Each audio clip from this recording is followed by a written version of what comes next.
zaman yang serba tidak menentu. Ya. Keadaan ekonomi kita nggak tahu ke depan seperti apa, dunia seperti apa jadinya, dimana digantikan dengan teknologi.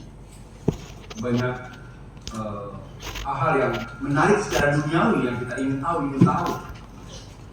dan itu bisa menyesatkan kita. Kemajuan teknologi ya bisa memberitakan hal-hal yang palsu ya, yang tidak berdasarkan kebenaran, yang kita pikir benar gitu. Oleh karena itu kita membutuhkan Tuhan. Amin. Tipu daya dosa, tipu daya dunia, iblis itu gak bisa kita kalahkan. Kita akan terjebak, mudah sekali kita terjebak.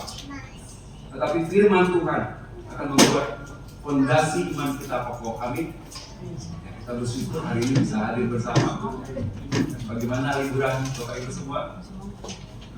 Ya, ada yang sakit ya, jadi nggak menikmati liburan gitu. Liburan sakit gitu ya.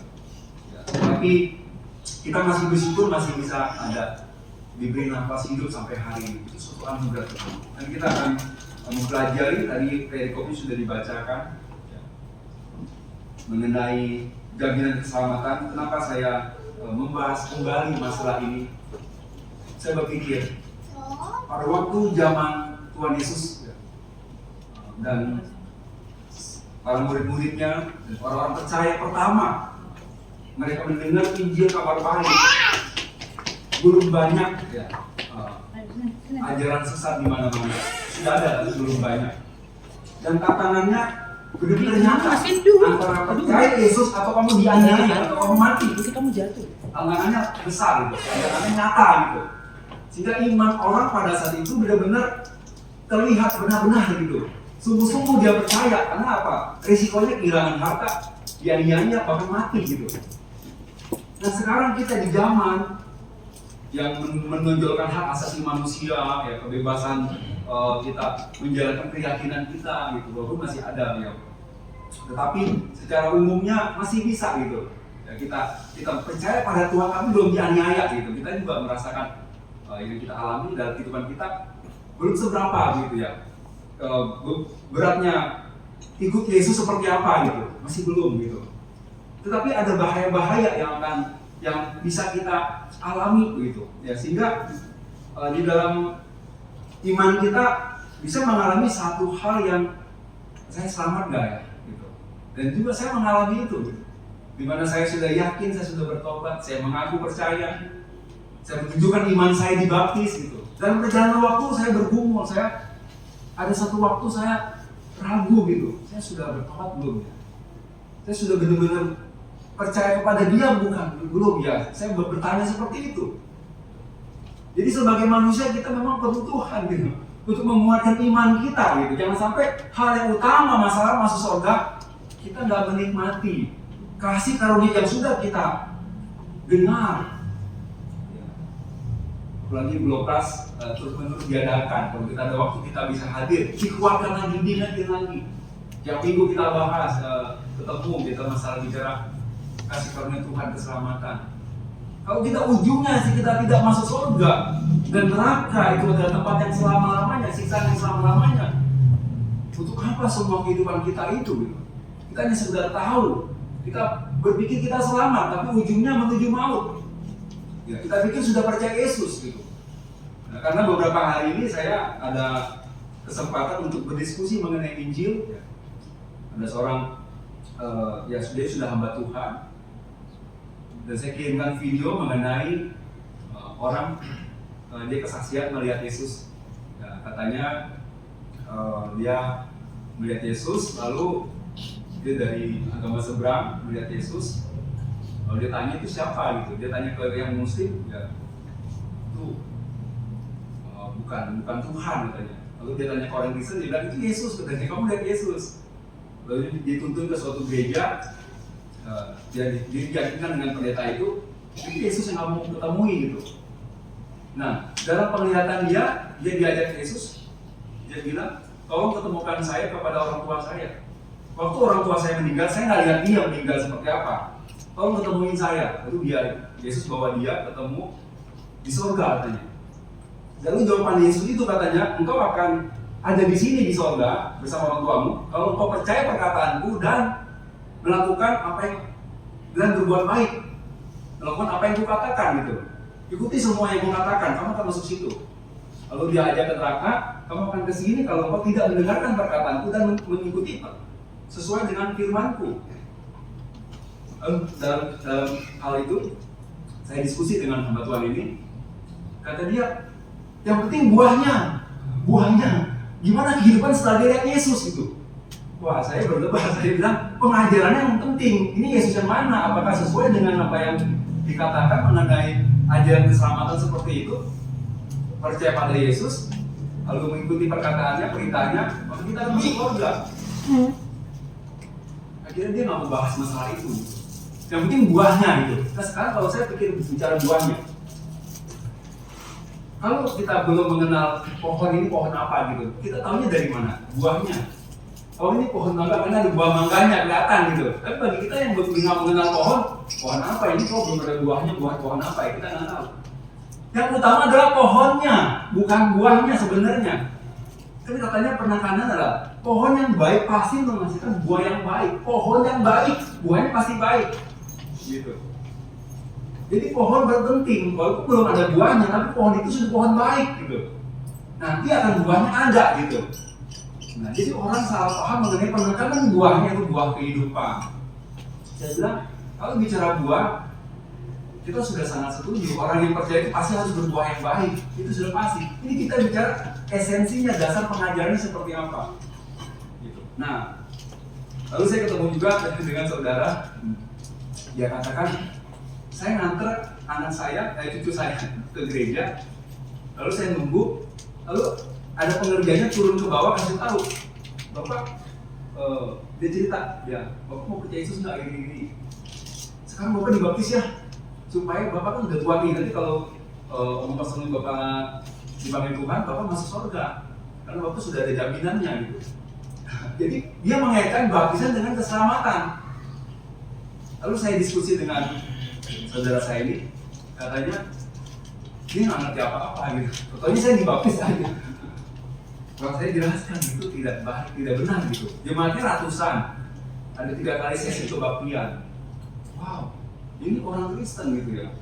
Jadi mengajarkan hal seperti itu ya. Jadi pada pagi hari ini saya ingin kembali membahas ya mengenai ini yang pasti supaya kita juga bukan hanya kita sekedar tahu dan kita benar-benar diselamatkan, tapi dengan hal ini kita bisa memberitakan Injil kepada orang lain dengan mudah, dengan sederhana. Intinya apa sih gitu? Kita nggak perlu ikut 12 berjam-jam, berhari-hari untuk diselamatkan. Ya bagaimana kalau orang rumah sakit? Ikut 12 ada bisa, lagi pada pusing kepala, demam, bagaimana dengerin Pak Sento gitu. Intinya keselamatan seperti apa gitu. Nah, kita akan membahas, lalu kita berdoa dulu ya. Mari kita berdoa. Bapa di surga, kami sungguh bersyukur buat waktu kesempatan kami bisa berkumpul hari ini. Biar ajar kami Bapa untuk kami bersandar pada anugerah-Mu, melihat kasih-Mu yang begitu besar, dan kami sungguh dapat memahaminya dengan baik, dan kami menerima kasih-Mu, dan kami sungguh menghasilkan buah bagi kemuliaan nama-Mu. Hidup kami berguna bagi Engkau, dipakai oleh-Mu. Oleh karena itu kami serahkan waktu kami ke dalam tangan, pimpin kami supaya kami memahami kehendak-Mu dan melakukan apa yang benar sesuai dengan kehendak-Mu. Di dalam nama Tuhan Yesus kami berdoa. Amin. Ya, saya membuka firman Tuhan di dalam Matius ya, Matius 19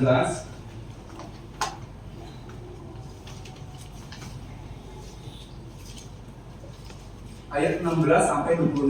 Saya membacakannya agak cepat. Matius 19 ayat 16 sampai 26. Dikatakan orang muda yang kaya.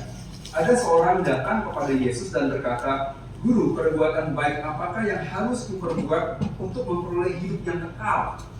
Jawab Yesus, apakah sebabnya engkau bertanya kepadaku tentang apa yang baik? Hanya satu yang baik. Tetapi jikalau engkau ingin masuk ke dalam hidup, turutilah segala perintah Allah. Kata orang itu kepadanya, perintah yang mana? Kata Yesus, jangan membunuh, jangan berzina, jangan mencuri, jangan mengucapkan saksi dusta, hormatilah ayahmu dan ibumu. kasihlah sesamamu manusia seperti dirimu sendiri. Kata orang muda itu kepadanya, semuanya itu telah kuturuti, apalagi yang masih kurang. Kata Yesus kepadanya, jika engkau hendak sempurna, pergilah, jualah segala milikmu dan berikanlah itu kepada orang miskin, maka engkau akan beroleh harta di surga. Kemudian datanglah kemari dan ikutlah aku. Ketika orang muda itu mendengar perkataan itu, pergilah ia dengan sedih sebab banyak hartanya. Yesus berkata kepada murid-muridnya, aku berkata kepadamu, sesungguhnya sukar sekali bagi seorang kaya untuk masuk ke dalam kerajaan surga. Sekali lagi aku berkata kepadamu, lebih mudah seekor unta masuk melalui lubang jarum daripada seorang kaya masuk ke dalam kerajaan Allah. Ketika murid-murid mendengar itu, sangat gemparlah mereka dan berkata, jika demikian, siapakah yang dapat diselamatkan? Yesus memandang mereka dan berkata, bagi manusia hal ini tidak mungkin, tetapi bagi Allah segala sesuatu mungkin. Ya, jadi di sini ada kisah di mana ada orang yang kaya, yang muda dan kaya datang kepada Tuhan Yesus. Dia pengen hidup yang kekal itu. Dia tahu, dia dengar ada hidup yang kekal, ada surga yang dijanjikan. Apa syaratnya? Ya. Apa yang harus aku lakukan? Lalu dikatakan dia sudah turutilah segala perintah Allah. Turuti segala ya. Ini Tuhan menantang dia, mau kasih tahu segalanya udah belum kamu turuti. Ya, bukan bicara harus melakukan ini itu tidak, tapi segalanya kamu udah turuti belum gitu. Menantang orang ini. Ya. Perintah yang mana dia nantang? Yang mana perintahnya? Aku sudah lakukan semua. Ya. Ini 10 hukum ya dia beberkan semua. Lalu kata Tuhan Yesus katanya, jikalau engkau hendak sempurna, ya, pergilah jualah segala milikmu dan berikan itu kepada orang-orang miskin, maka engkau akan beroleh harta di sorga. Kemudian datanglah kemari dan ikutlah aku. Jadi Tuhan tidak mengatakan dengan melakukan menjual harta itu kamu dapat sorga, tidak. Ya, jangan saya sampai salah paham. Ya. Tetapi ini bicara mengenai harta di sorga. Kalau kamu jual hartamu, kalau kamu memang menginginkan sorga, kamu jual hartamu itu, bagikan dan kamu dapat upah di sorga. Nah masalah hidup yang kekal itu, ikutlah aku, dengarkan Yesus itu. Ya, sebenarnya seperti itu. Dan dia akan menyadari ya ketika dia ikut Yesus, saya orang berdosa, saya ada salah-salah sini. Yakobus bilang, jika engkau ya mengikuti semua perintah hukum Taurat, tapi satu engkau langgar, engkau melanggar semuanya. Satu aja dilanggar, melanggar semuanya. Dan disebut kita pelanggar hukum Taurat. Kalau kita satu gagal, tapi ternyata masalahnya kita bukan hanya bicara satu gagalnya, tapi banyak gagal kita, ya, nggak bisa masuk surga. Jadi singkat cerita, murid-murid berkata bagaimana diselamatkan. Jadi demikian, siapa yang dapat diselamatkan? Kalau seperti itu masuk surga, turuti segala perintah Tuhan, bagaimana bisa diselamatkan? Ya. Dan Yesus menegaskan, memandang mereka berkata, bagi manusia hal itu tidak mungkin, tapi bagi Allah segala sesuatu mungkin. Bagi manusia nggak mungkin. Ini yang Tuhan katakan. Kesimpulannya dari manusia tidak mungkin diselamatkan. Itu sudah jelas gitu. Siapapun dia orangnya. Gitu. Nah, sekarang kita kembali bagaimana sih sebenarnya Injil itu yang bisa menyelamatkan setiap manusia? Ya. Dikatakan dalam Roma 3:23 dikatakan, kita sudah tahu ya, karena semua orang telah berbuat dosa dan telah kehilangan kemuliaan Allah. Semua orang telah berdosa dan telah kehilangan kemuliaan Allah. Saya berdosa, Bapak Ibu Saudara berdosa. Nah, sekarang permasalahan apa itu dosa? Apa itu dosa? Ya, dosa adalah pelanggaran akan perintah Allah. Hukum Tuhan simpel. Apa? Kasihilah Tuhan Allahmu dan kasihlah sama manusia. Kalau kamu melanggar hukum ini, kau berdosa. Jadi jika ada orang yang merasa dirinya oke-oke saja, saya punya keluarga baik, saya sayang istri saya sayang anak saya. Yang istri berkata saya sayang suami saya, semua anak-anak saya sayang semuanya, baik keluarganya baik. Tapi dia tidak mau mencari Tuhan. Dia berjuang keras bagi kebahagiaan keluarganya saja. Nggak peduli mengenai Tuhan sebagai penciptanya, apa kebenarannya, apa kehendaknya, nggak peduli. Itu dia tidak melakukan perintah pertama, kasih Tuhan Allahmu. Dari mana dia datang, dia hidup? dari Tuhan, tapi dia nggak mencarinya. Dia hanya bahagia dengan dirinya sendiri.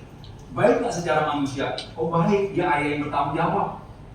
Anak-anaknya sukses, dididik dengan baik, karakternya bagus, tapi dia tidak peduli dengan Tuhan. Itu juga pelanggaran. Dan mengasihi sesama. Saya sudah berkeluarga.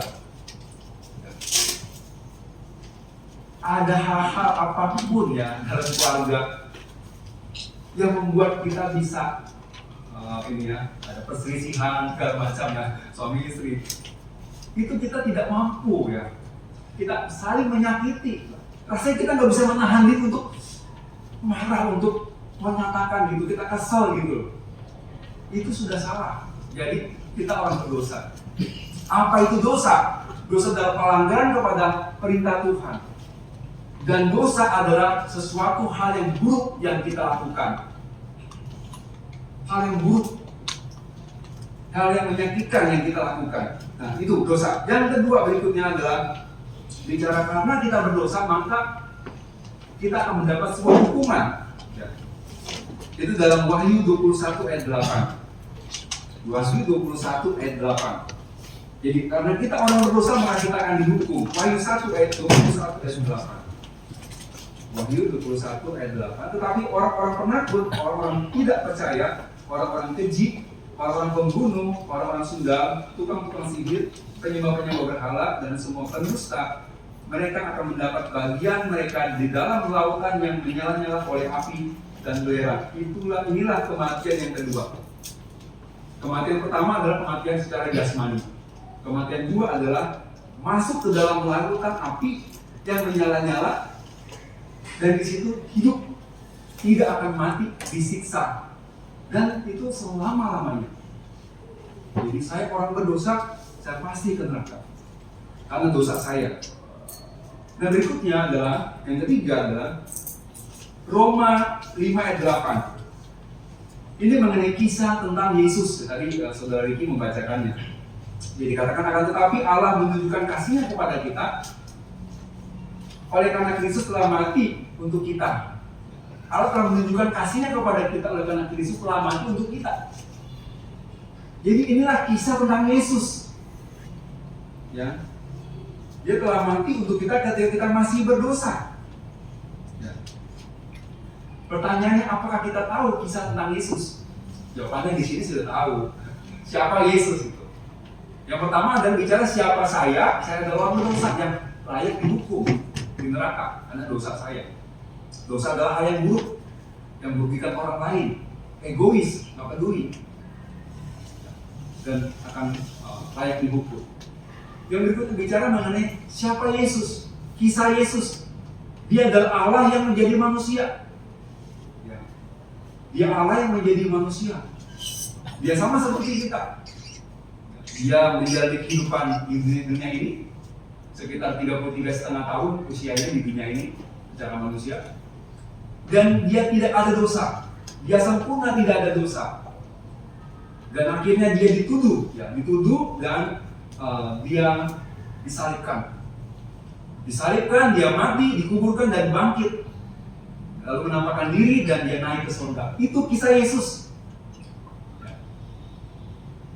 Kita semua sini sudah tahu. Itu kisah Yesus secara sederhana untuk orang bisa memahami siapa Yesus itu yang sederhana seperti itu. Bicara dia adalah Allah yang jadi manusia, dia tidak ada dosanya, lalu dia mati, disalibkan, dikuburkan, dan bangkit pada hari ketiga. Itu sesuai dengan 1 Korintus 15. Ya, Paulus bilang, yang sangat penting telah aku sampaikan kepadamu. Ya, Yesus ya, sesuai dengan kitab suci, dia mati karena dosa kita, dia dibangkitkan. Ya, jadi itu kisah mengenai Yesus. Lalu pertanyaan apa? Kita pertanyaan lagi adalah apa yang Yesus? Kenapa Yesus mau melakukan semuanya itu? Kenapa Yesus mau melakukan semuanya itu?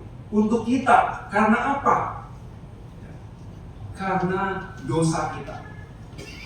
Apa yang dilakukan itu adalah karena dosa kita, dan kita akan masuk ke neraka karena dosa kita. Gitu. Nah, jadi hubungannya sudah jelas. Kita buka di dalam Matius 1 ayat 25.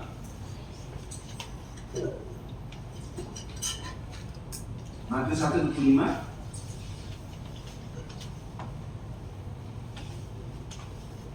Matius 1 ayat 21 ya.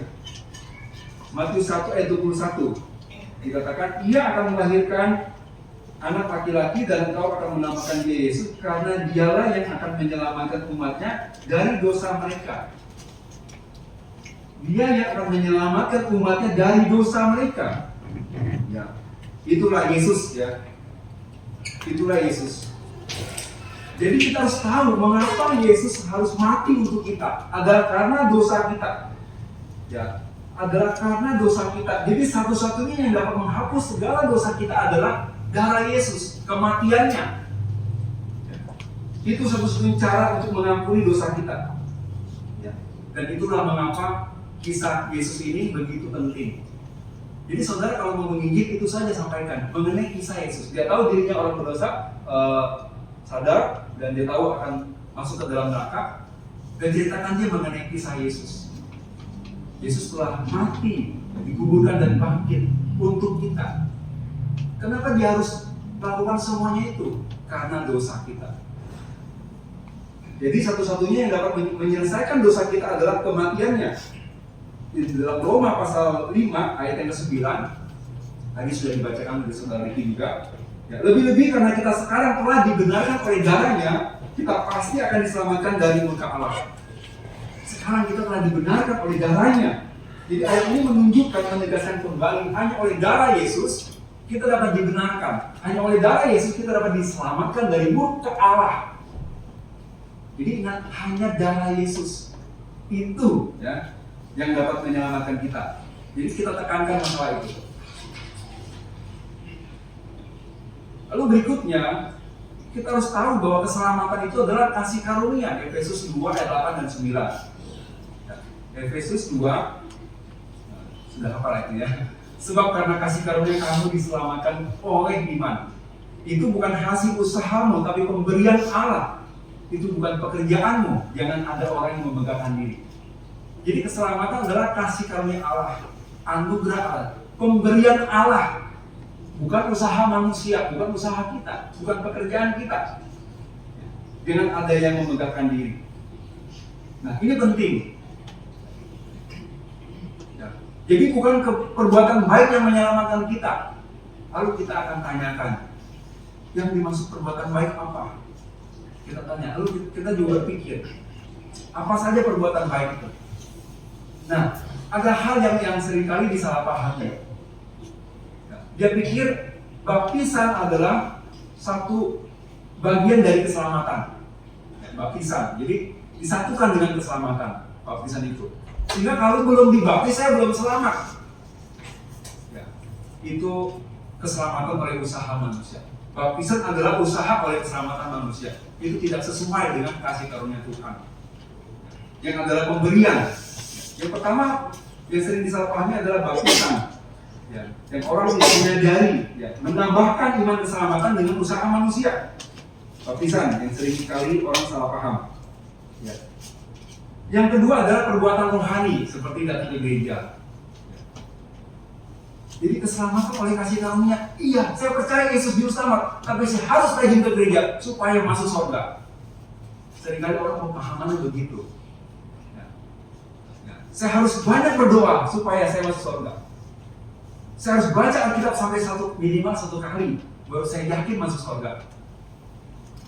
Jadi dia menambahkan. Tadi kita di awal bagaimana cerita mengenai kisah Yesus. Siapa yang bisa melepaskan kita dari dosa kita, dari ancaman murka Tuhan, kita masuk ke neraka? Siapa yang bisa membebaskan? Adalah kematian Yesus.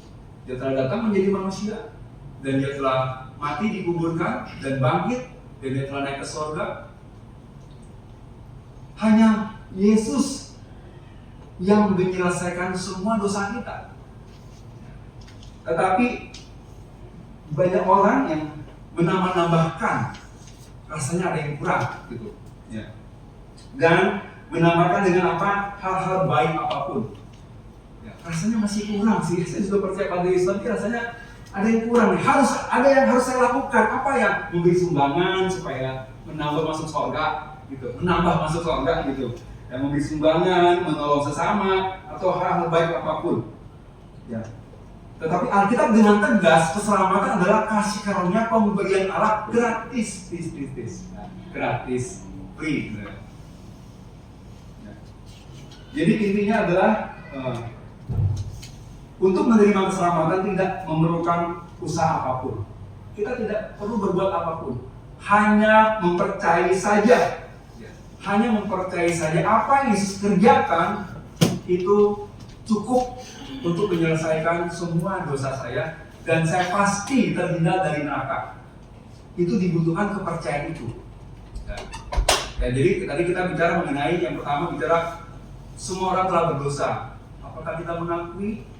Dan karena dosa kita akan dihukum di neraka. Yang kedua, bicara mengenai kisah Yesus. Allah telah menunjukkan kasih-Nya kepada kita ketika Dia telah mati untuk kita. Dan keselamatan itu adalah kasih karunia, Efesus 2 ayat 8 dan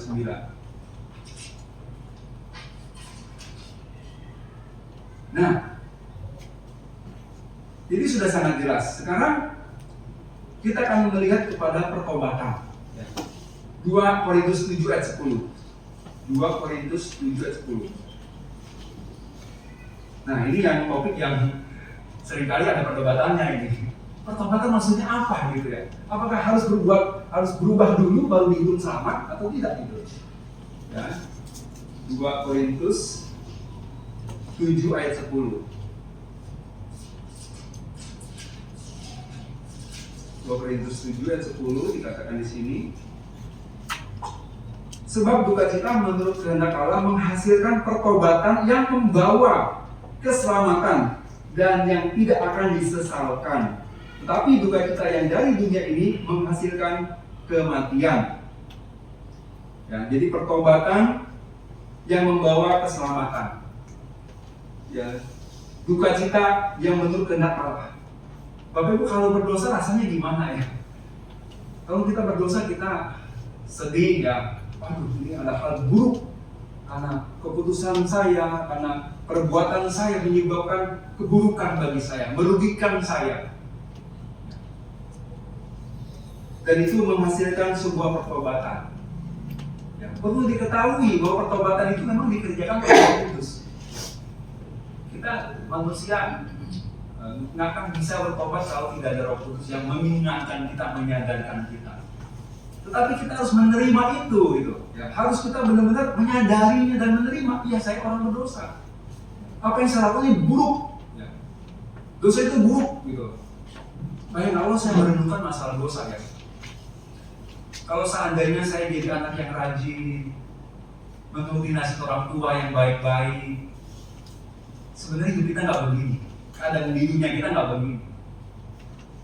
Kalau seandainya kita nggak bantah guru-guru kita, gitu ya, kita diajarin yang baik-baik kita tolak-tolak, gitu ya, kita ngikutan teman-teman yang nggak benar, yang berantaran, yang teman-teman yang kacau balau, gitu, kita nggak ikut bolos sekolah, kita nggak begini, menyesal saya.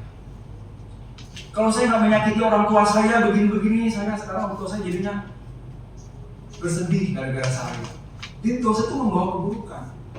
Kalau saya lebih fokus belajar daripada mengerjakan hal yang lain, yang sifatnya dosa, yang menyenangkan daging saya, harusnya saya lebih sukses daripada yang dulu. Dosa itu membawa sebuah kerugian besar, kita harus memandang seperti itu.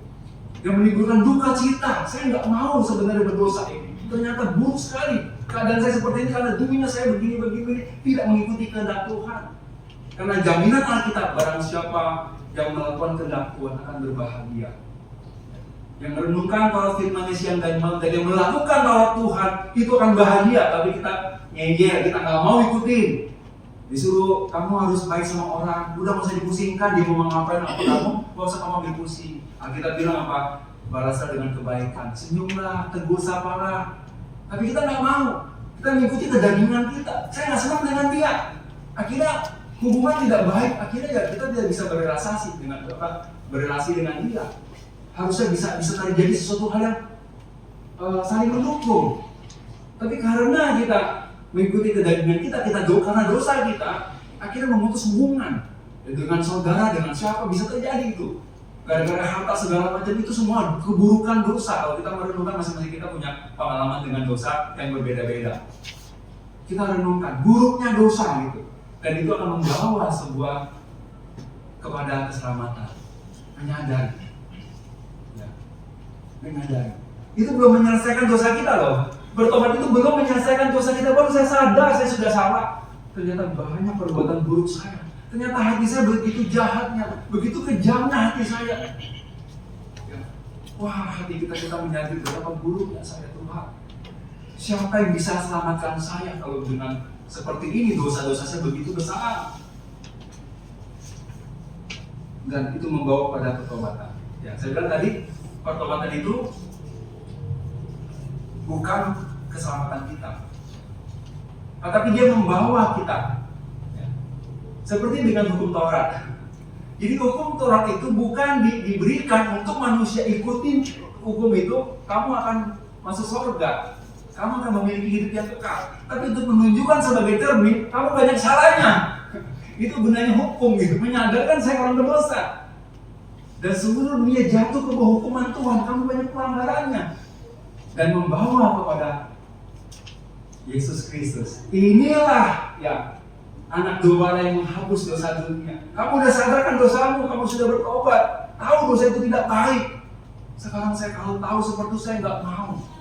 Jadi singkat kata adalah bertobat untuk keselamatan cukup mengakui saya orang berdosa, saya orang yang berdosa.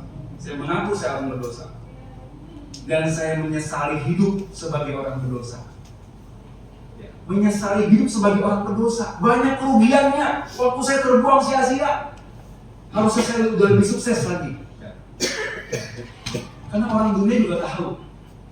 Kalau kamu ingin sukses, harus ada ketekunan, harus jujur, harus belajar sungguh-sungguh, pintar itu. Tapi kalau banyak begadang, banyak Facebookan segala macam nggak jelas, nongkrong, itu kan buang-buang waktu. Mabuk, ngerokok, merusak paru-paru segala macam, rusak semua itu gara-gara dosa. Kita menyesali itu, kita nggak mau dosa sekarang. Itu baru penyesalan yang belum menyelesaikan dosa ya, belum.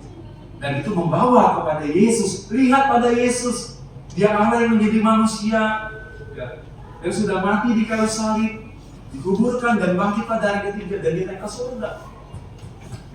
Percaya apa yang Yesus kerjakan di kayu salib sudah cukup.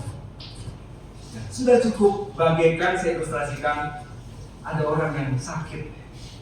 Seorang bapak sakit ke dokter, dicek, didiagnosa banyak penyakitnya ternyata. Ada diabetes, ada penyakit kolesterol, asam urat, apalagi yang ini. Macam banyak penyakitnya, banyak penyakit. Lalu dokter bilang, Pak, ini ada obat, satu obat ini untuk seluruh penyakit Bapak. Bapak pasti sembuh. Bapak pulang minum obat ini. Sampai di rumah, dia pikir-pikir, kan penyakit saya banyak. Rasanya ada yang kurang deh. Campur dengan ramuan. Obatnya ini tapi dicampur dengan ramuan, campur dengan obat yang lain-lain. Akhirnya penyakitnya tambah parah.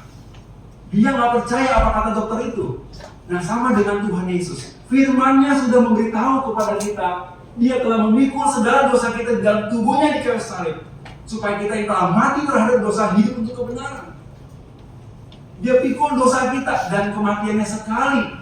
Dia katakan, sebab Kristus telah mati satu kali untuk segala dosa kita. Dia yang benar untuk orang yang tidak benar. Jadi sekali sudah cukup. Jadi percaya pada Yesus, kematiannya di kayu salib untuk menyelesaikan segala dosa kita dan mampu membawa kita ke surga. Tetapi dalam praktiknya apa? Kita pikir kayak ada yang masih kurang. Saya perlu rajin ke gereja supaya pasti masuk surga. Saya perlu baca kitab minimal satu kali saya baca, baru saya yakin masuk surga. Dia tambah, saya mesti ikut blok kelas 3 hari 3 malam, baru saya yakin masuk surga. Tidak perlu. Hanya menyadari kita orang berdosa, kita tahu kisah mengenai Yesus, dan kita mempercayakan sepenuhnya kepada Dia. Urusan dosa saya, urusan keselamatan masuk surga melalui pengorbanannya saja. Ya, itu saja. Ya. Dan berikutnya adalah satu langkah lagi. Anda sudah tahu kita orang berdosa, Anda sudah tahu kisah mengenai Yesus. langkah selanjutnya adalah Roma 10 ayat 9.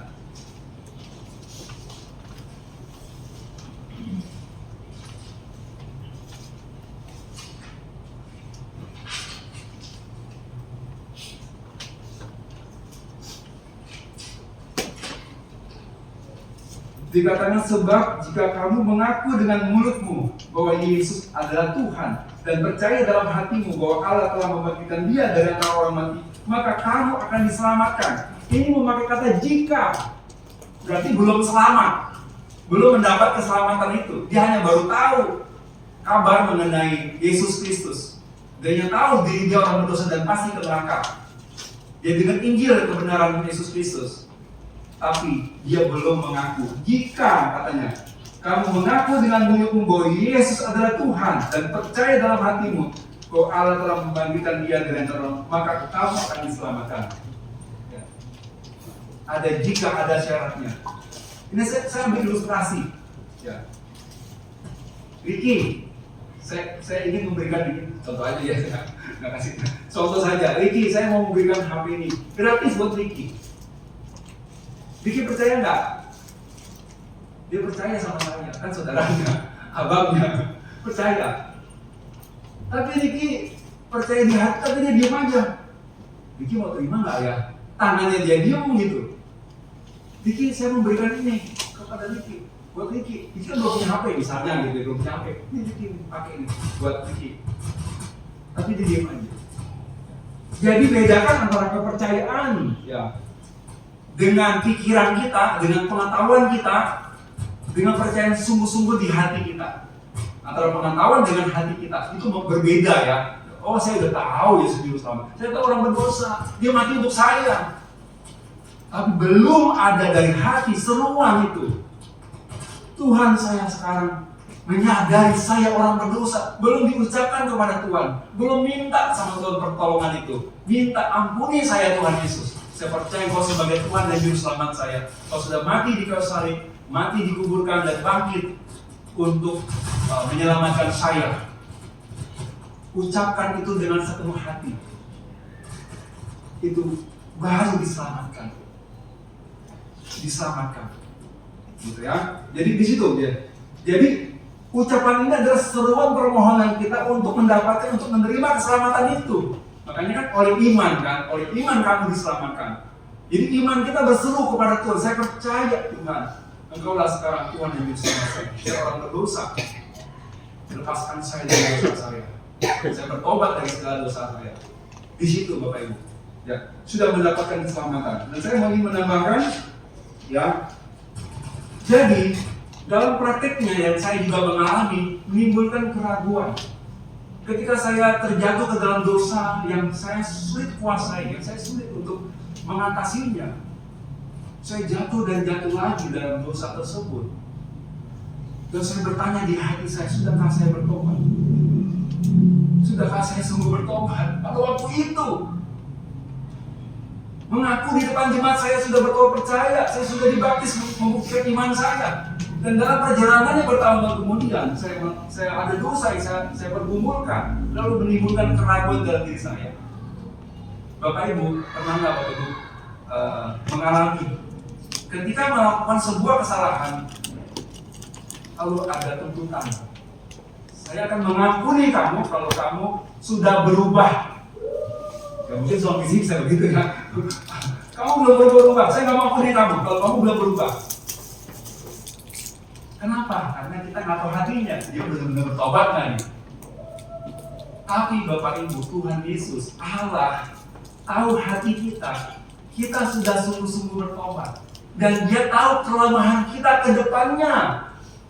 Gitu. Kenapa? Karena kita masih ada sifat daging, itu mesti kita ketahui. Alkitab bilang, kamu masih ada keinginan daging, tanggalkan itu. Kamu jatuh lagi, ada godaannya. Tubuh kamu tuh punya godaan. Nah, kalau kita tahu kebenaran ini, kita akan makin mantap. Benarlah keselamatan karena anugerah Tuhan, bukan karena saya mampu menunjukkan saya sudah bertobat dengan perbuatan saya. Gitu. Buah-buahnya sudah nyata.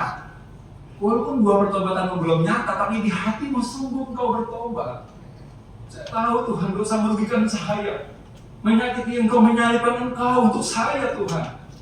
Saya sayang kepada istri saya kadang nyakitin dengan perkataan saya. Menyakiti orang lain. Saya kadang mau membalas, saya balas dia. Itu salah ya Tuhan. Ketika pertobatan itu kau nyatakan kepada Tuhan dan kau mengaku Tuhan, saya semua orang berdosa, saya nggak sanggup lepaskan diri daripada dosa saya. Dan saya mengaku percaya pada pengorbananmu di kasih cukup satu kali untuk segala dosa saya. Dan cukup untuk membawa saya ke surga. Seperti obat yang tadi. Satu obat untuk seluruh penyakitmu, kamu sembuh. Jadi Yesus Kristus sudah korbankan dirinya di kayu salib. Itu satu. Sekali dia mati untuk segala dosa kita sampai kita mati. Dan sebuah pengharapan yang indah bagi saya dan bagi saudara. Suatu hari nanti, hati saya disempurnakan, pikiran saya disempurnakan. Hati saya nggak ada lagi yang jahat, yang lemah-lemah nggak ada lagi. Saya sempurna akan mengasihi Tuhan selama-lamanya, mengasihi saudara-saudara saya di surga selama-lamanya. Nggak ada lagi kebencian, nggak ada lagi kekecewaan, nggak ada lagi air mata, penderitaan. Apakah sudah merindukan itu? Tubuh kemuliaan, di mana kita disempurnakan seperti Yesus. Ada ayatnya saudara, 1 Yohanes 3. 1 Yohanes 3.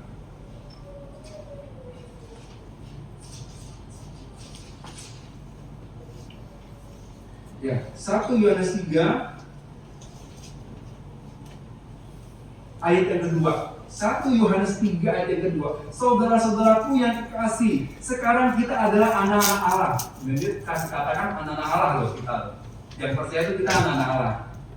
Tetapi belum nyata apa keadaan kita kelak. Akan tetapi kita tahu bahwa apabila Kristus menyatakan dirinya, dia datang kedua kali, kita akan menjadi sama seperti dia. Wow, kita disamakan seperti dia, sempurna seperti dia, tanpa cacat, tanpa celah, hati kita suci kudus.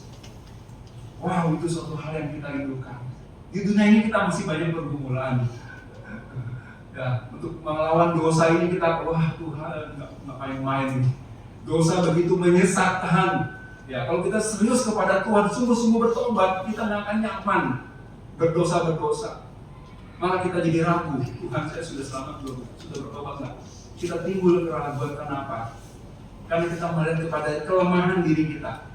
Kita lupa obat satu itu sudah cukup semua penyakit kita. Jadi Yesus sudah cukup sekali, dia membayar dosa kita di kayu salib. Dengan darahnya, dengan kematiannya. Itu untuk membawa kita ke surga, menyelesaikan segala dosa kita, menyucikan dosa kita. Wow, itu suatu kasih karunia Tuhan. Peganglah iman itu. Dan kau perlu mengaku, perlu berseru. Makanya di dalam Roma pasal 10 ada kata-kata apa? Ayat 13. Roma 10 ayat 13 dikatakan, sebab barang siapa yang berseru pada nama Tuhan akan diselamatkan.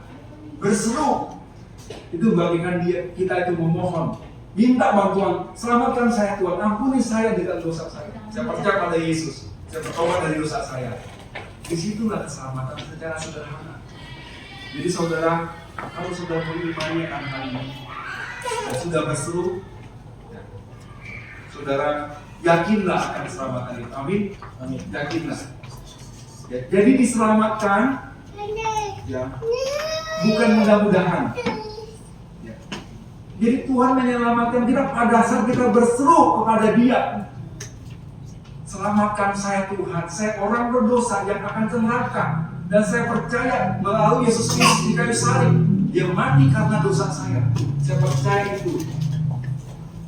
Saat itu juga Allah menggenapi janjinya. Kan katanya jika mengaku ya, maka akan. Sekarang saya sudah mengaku di Tuhan. Yakinlah sekarang pada apa yang dijanjikan firman-Nya. Jika kamu mengaku, saya sudah mengaku, kamu sudah selamat. Kok ragu-ragu lagi? Jangan-jangan kamu obat itu masih kurang gitu. Iya, saya kemarin rumah sakit. Saya meyakinkan seseorang yang sakit terbaring ini mengenai kasih Tuhan. Sudah saya jelaskan seperti ini, tapi dia ragu. Saya juga ingat nama saudara saya, sepupu saya, Ko Iwan, sudah meninggal orangnya. Dia juga sama, ragu akan diselamatkan. Kenapa ragu? Karena dosanya banyak. Karena dia pikir untuk bertobat itu melepaskan semua dosanya. Dia pikir begitu. Dia nggak ada kasih karunia Tuhan yang gratis. Yesus kerjakan semuanya. Sudah selesai di kayu salib. Dia tidak memandang kepada Yesus, dia memandang kepada dirinya. Saya tak mampu bertobat.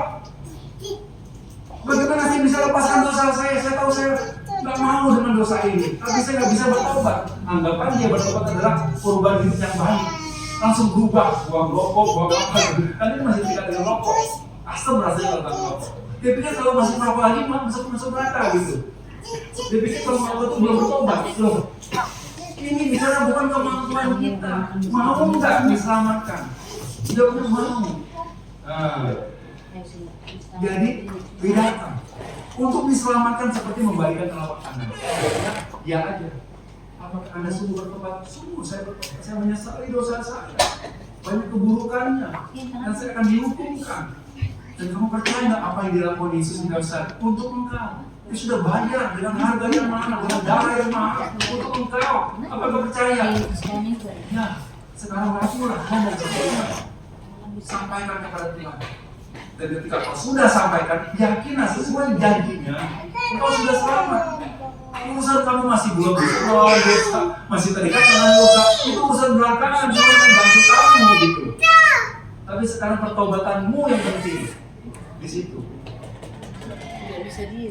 Dan saya akan kasih juga supaya jangan salah paham penjelasan bahwa orang yang bertobat sungguh-sungguh kira-kira pasti menghasilkan uang nggak?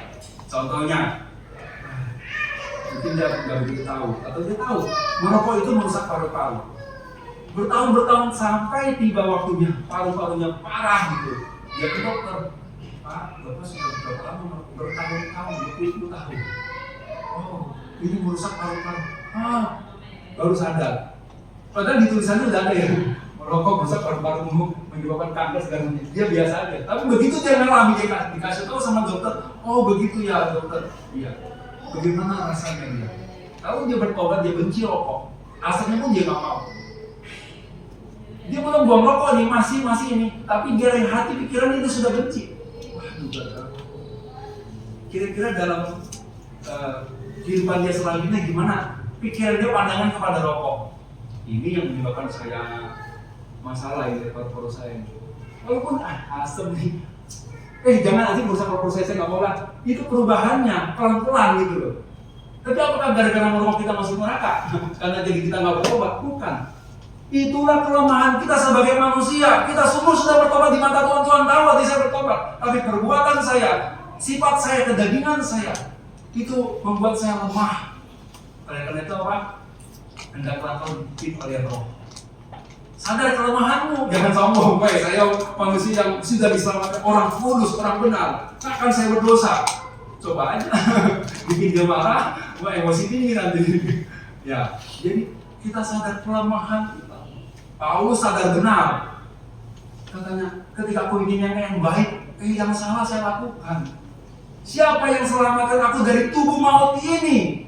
Saya nggak bisa lepas dari dosa saya ini. Bagaimana Tuhan? Saya mau lepas, tapi saya nggak bisa. Syukur kepada Tuhan Yesus Kristus.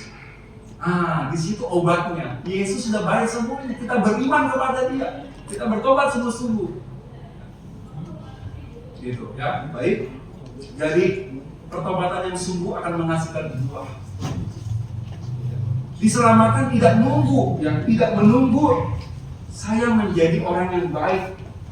Tidak menunggu saya lulus godaan ujian dosa. Ya, kan kalau orang kan menunggu ya. Kalau kamu buktikan kamu bertobat, saya akan bantu kamu. Kalau nggak bisa. Orang menunggu pertobatan orang gitu. Itu manusia. Tapi kalau Tuhan menyelamatkan kita nggak nunggu. Tunggu ya, kalau kamu hidup kamu lulus ujian daripada godaan dosa, kamu menang, kamu masuk surga. Tapi kalau kamu gagal-gagal, kamu masuk neraka. Itu bukan, itu namanya keselamatan oleh usaha manusia. Usaha saya berubah hidup gitu. Padahal nggak sanggup. Gitu. Hanya cukup satu percaya pada Yesus sebagai juru selamat. Dia sudah membayar semua dosa kita. Sudah cukup. Jadi kalau saudara membaca firman Tuhan, banyak ayat-ayat yang menyatakan demikian. Kristus telah mati sekali untuk segala dosa kita. Ia adalah pendamaian untuk segala dosa kita. Bukan hanya dosa kita saja, tapi dosa seluruh dunia. Dia telah memikul dosa kita dalam tubuhnya di kayu salib. Itu sudah jelas banget. Dia yang menggantikan kita. Jadi kalau kita percaya satu obat itu, Yesus sudah mengorbankan dirinya di kayu salib untuk dosa saya, karena dosa saya. Dia sanggup menyucikan bersih seperti apa? Salju. Wah, itu kalau kita penyelamat tuh dibuang dosa kita. Itu di laut.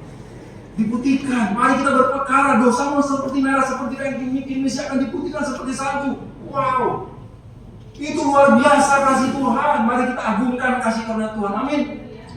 Kasih karunia begitu besar, dan kita tidak pernah menyesali. Tadi yang katakan, duka kita yang membawa kepada pertobatan akan membawa pada keselamatan yang tidak perlu disesalkan. Jangan disesalkan, karena kamu berduka cita itu menyadarkan kamu banyak salah, kamu perlu bertobat dan membawa kepada Yesus Kristus. Ya Tuhan, Engkaulah obatnya, Engkaulah untuk menyelesaikan semua dosa saya, dan saya pasti kesulitan oleh kasih karunia Tuhan. Tidak perlu menunggu sampai saya dibaptis baru saya selamat. Tidak perlu harus ikut perjamuan kudus terus menerus supaya selamat. Tidak diperlukan apapun, jangan tambah-tambah lagi. Cukup Yesus saja. Dan saudara bisa merenungkan sendiri, kira-kira apa yang pikiran kita nambahin iman kepada Yesus? Perbuatan baik kah? Rajin ke gereja kah? Baca Tuhan. Dan kalau semakin mengerti akan hal ini, tentu engkau akan melakukan hal yang menyenangkan Tuhan. Bukan dengan tuntutan, kalau saya nggak lakukan ini saya nggak masuk surga. Bukan. Tapi tuntutannya apa? Apakah engkau mengasihi Tuhan? Bangun pagi-pagi berdoa baca Alkitab. Apakah kamu mengasihi Tuhan? Bangun pagi-pagi hari Minggu, datang lebih awal, kamu mengasihi Tuhan. Wah, bukan kalau saya nggak datang ke gereja saya nggak masuk surga. Jadi semuanya adalah bicara kasih. Amin. Baik ya, sampai di sini firman Tuhan kiranya jelas mengenai keselamatan ini, dan bisa beritakan Injil ya. Bisa beritakan Injil kepada orang ya, kepada saudara ya. Itu saja. Ya. Baik, kita berdoa. Bapak di surga, terima kasih